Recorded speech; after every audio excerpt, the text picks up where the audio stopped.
fois que le match a commencé, ben déjà, on voyait que la manière dont on s'est mis en place, c'était on joue long devant, puis on essaie d'aller gagner les deuxièmes ballons qui vont être renvoyés vers Quinn. Ça a été compliqué dès le départ. Mais quand ce but-là a été refusé pour un hors-jeu après la consultation de la reprise vidéo, là, je me suis dit, OK, c'est là que ça va se passer. J'ai osé dire, c'est peut-être moi qui l'ai jinxé, j'ai osé dire à une collègue de CBC, hey, c'est fait, on s'en va à Brisbane, ils vont revenir, c'est sûr. J'ai ravalé mes paroles à peine 150 secondes plus tard. Ça a été vraiment. Ils ont eu l'air catastrophés alors que dans tout le tournoi, c'était un peu le même genre de circonstances. C'était des foules hostiles, c'était des gens qui espéraient voir une victoire du Nigeria puis de l'Irlande. Et puis, c'est pas comme si nécessairement, puis je vais expliquer un peu comment ça fonctionnait.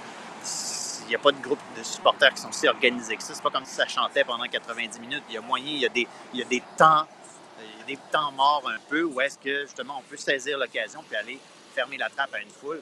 Mais le Canada ne l'a jamais saisi. Mais pour l'Australie aujourd'hui, c'était do or die.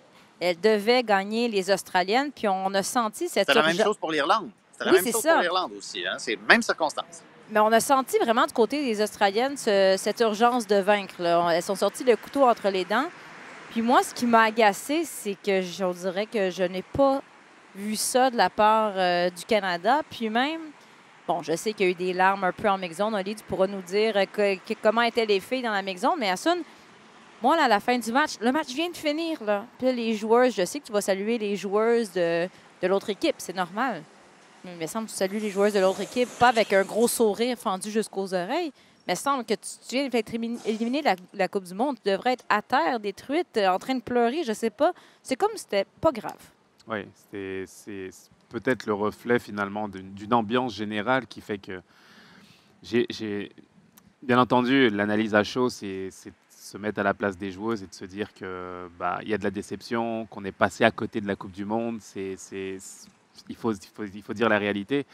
Et en même temps, quand tu prends du recul, tu te dis est-ce que c'était pas prévisible d'une certaine façon? Est-ce qu'on avait toutes les clés pour aller au bout finalement de nos ambitions? Est-ce que ce tournoi-là ne met pas en lumière aussi l'homogénéité du football aujourd'hui mondial, où des équipes comme l'Australie qui semblaient prenables entre guillemets, ou le groupe en tant que tel, où on pensait que le Canada pourrait sortir facilement de ce groupe malgré les difficultés?